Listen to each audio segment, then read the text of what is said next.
Hello everyone, আসসালামু আলাইকুম। Welcome রকমারি পাখির ঘর থেকে সবাইকে আমন্ত্রণ। আজকে আমি বাচ্চাদের পছন্দের একটি রেসিপি নিয়ে, বাচ্চারা এটা খুবই কিন্তু পছন্দ করেন, অনেক বড়রাও এটা পছন্দ করে থাকেন। তাই আমি আজকে ফ্রেঞ্চ ফ্রাই বানাবো। চলুন তাহলে কিভাবে আমি বানাচ্ছি সেটাই আপনাদের সাথে শেয়ার করি। যে আমি মাঝারি সাইজের এরকম আলুগুলি নিয়েছি, আর ফ্রেঞ্চ ফ্রাই করতে কিন্তু লম্বা টাইপের আলুগুলি লাগে। সেটা তো আমরা সবাই জানি যে ফ্রেঞ্চ ফ্রাইগুলি জুলিয়ান কাটের মতো লম্বা লম্বা হয়ে থাকে। তাই আলুটা আমি আগে থেকে কিন্তু ধুয়ে বালুগুলি পরিষ্কার করে নিয়েছি। তারপরে যে ছিলে নিচ্ছি, খোসাটা ছাড়িয়ে নিলাম। আপনারা চাইলে কিন্তু বটি দিয়েও ছুলে নিতে পারেন, বা ছুরি দিয়ে যেভাবে ছিলে নিতে পারেন সেটা নিতে পারেন। তারপর এটাকে আমি জুলিয়ান কাট করে কেটে নিব। আর দেখেন এই আলুটা কিন্তু বেশ বড় লম্বা টাইপের। আমার হাজব্যান্ডকে আমি বলেছিলাম যে মাঝারি সাইজের আলুগুলি নিয়ে আসবে, সে এরকম বড় একটা নিয়েছে। ওটাকে আমি মাছ দিয়ে ফেলে 2 টুকরা করে নিয়েছি। তারপরে যে জুলিয়ান কাট করে নিয়েছি, এটাকে ধুয়ে কিছুক্ষণের জন্য আমি ভিজিয়ে রাখবো। দেখেন এই যে এরকম আঙুলের মতো করে করে নিয়েছি। এর চেয়ে কিন্তু মোটা করতে যাবেন না, আর এর চেয়ে চিকনও করতে যাবেন না। এর চেয়ে কিন্তু চিকন করতে গেলে আলুটা ভেঙে যাবে তখন। তারপর আমি কিছুক্ষণের জন্য কিন্তু এটাকে ভিজিয়ে রাখবো। কিছুক্ষণের জন্য ভিজিয়ে রাখলে হয় কি, এটার আলুটার যে একটা কষ আছে, কষটা চলে যাবে, আর আলুটা সাদা দবদবে ফ্রেশ হয়ে যাবে। এরকম দেখতেই বোঝা যাবে যে হ্যাঁ আলুটা খুব সাদা হয়ে গিয়ে। তারপর এটাকে যে ধুয়ে নিচ্ছি, ধুয়ে কিছুক্ষণের জন্য আমি ভিজিয়ে রেখে দেব। আর এটার ভিতরে কিন্তু তেমন কোনো উপকরণ লাগবে না, কিন্তু বাচ্চারা কিন্তু খুবই পছন্দ করে এটা খেয়ে নেয়। আর বিকেলে নাস্তা হিসাবেও কিন্তু ভালো। এটা কিন্তু বাচ্চারা খেলে ওদের ভাত না খেলেও হয়ে যাবে। তারপরে যে আমি এটাকে পরিষ্কার করে নিচ্ছি, আর চুলায় কিন্তু আমি পানি দিয়ে রেখেছি। এই যে দেখেন পানিটা অবশ্য বলক তুলেও আসছে। বলক তোলা অবস্থায় আমি আলুগুলি ছেড়ে দিয়েছি। ছেড়ে দিয়ে 2 থেকে 3টা বলক তুলে নিব, এর বেশি আর কিছু করা লাগবে না। সম্পূর্ণ আলুগুলি কিন্তু আমি দিয়ে দিয়েছি। এটা কিন্তু আমরা ফ্রোজেনও করতে পারি।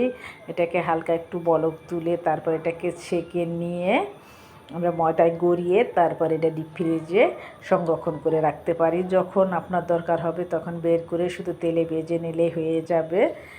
বাচ্চারা পছন্দ করে বিকেলে নাস্তা হিসেবেও খেতে পারবে, টিফিনও আমরা কিন্তু দিতে পারি। খুব উপকারের হয় আমাদের এইভাবে ফ্রোজেন খাবারগুলি রেখে দিলে। তারপরে যে আমি আলুগুলি দেওয়ার পর আলুগুলি কিন্তু বলক তুলে আসছে। আমি এখানে লবণ দিয়ে দিচ্ছি 1 চা চামচ উঁচু করে। লবণটা দিলে আলুটার ভিতরে লবণটা ঢুকে খেতে কিন্তু বেশি মজা হয়। আর হালকা একটু হলুদ দিয়ে দিচ্ছি আমি কালারের জন্য, তবে হলুদটা কিন্তু অপশনাল, আপনারা দিতেও পারেন নাও দিতে পারেন, আপনার ইচ্ছা। তারপরে যে আমি নেড়ে দিচ্ছি। এখন কিন্তু এটা আমি আর করব না, এটা কিন্তু হয়ে গিয়েছে। আমি নামিয়ে নিব, নামিয়ে আমি চাটনির উপরে ঢেলে দিব। তারপরে যে এখন আমি কিন্তু এটাকে নামিয়ে নিব। এই যে তুলে নিচ্ছি আমি, এই চালনির উপর তুলে নিচ্ছি, তাহলে পানিটা কিন্তু একদম জড়ে যাবে। পানিটা জড়ে যাবে, আপনি চাইলে কিন্তু একটা তাওয়াল বিছিয়ে তার উপরেও রেখে দিতে পারেন পানিটা মোছার জন্য। তারপর এটা আমি কুট করব, যে এটার জন্য আমি 1/2 কাপ ময়দা আর 1/2 কাপ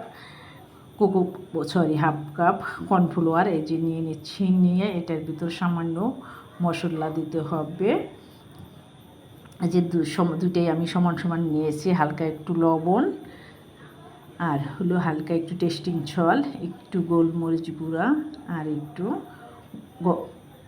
লাল মরিচের গুঁড়া। এটা দিয়ে ভালো করে এটাকে আমি মিশিয়ে নিব।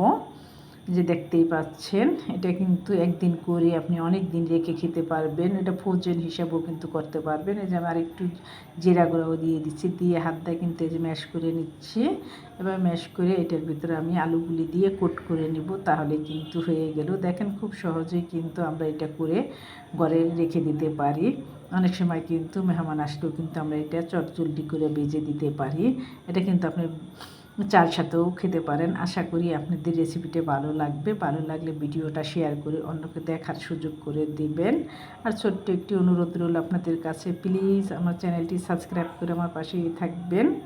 প্লিজ প্লিজ, আশা করি আপনারা আমাকে ভালোবাসা দিয়ে এগিয়ে নিয়ে যাবেন।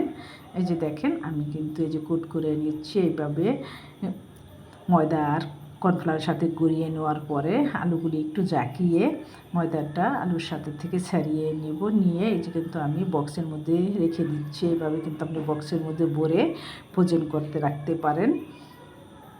আপনাদের ফ্রোজেন কীভাবে করবেন সেটাও কিন্তু আমি বলে দিলাম। একদিন করে কিন্তু আপনারা অনেক দিন করে খেতে পারবেন। আশা করি আপনাদের ভালো লাগবে। আপনাদের ভালো লাগলে আমার সার্থক। আর যে যেখান থেকে ভিডিওটি দেখছেন সবাই ভালো থাকেন, সুস্থ থাকেন। সবার জন্য অনেক অনেক দোয়া ও ভালোবাসা রইল। আবার দেখা হবে আপনাদের সাথে নতুন কোনো রেসিপি নিয়ে।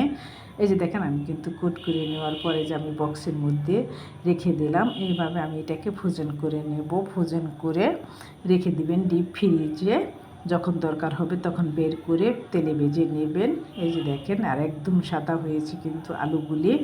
আর আলুগুলি তারপরে যে কোট করা নেওয়া হয়ে গেছে, আমি প্যানে তেল দিয়ে তেলটা গরম হওয়ার পর কিন্তু এই যে ভেজে নিচ্ছি। আপনারা তেলটা একটু বেশি করে দিবেন।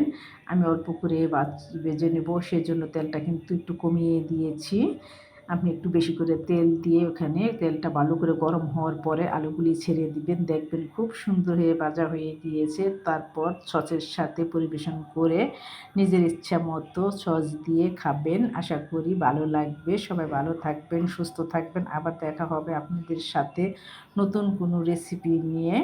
আমার জন্য দোয়া করবেন যাতে আমি আপনাদেরকে ভালো ভালো রেসিপি উপহার দিতে পারি।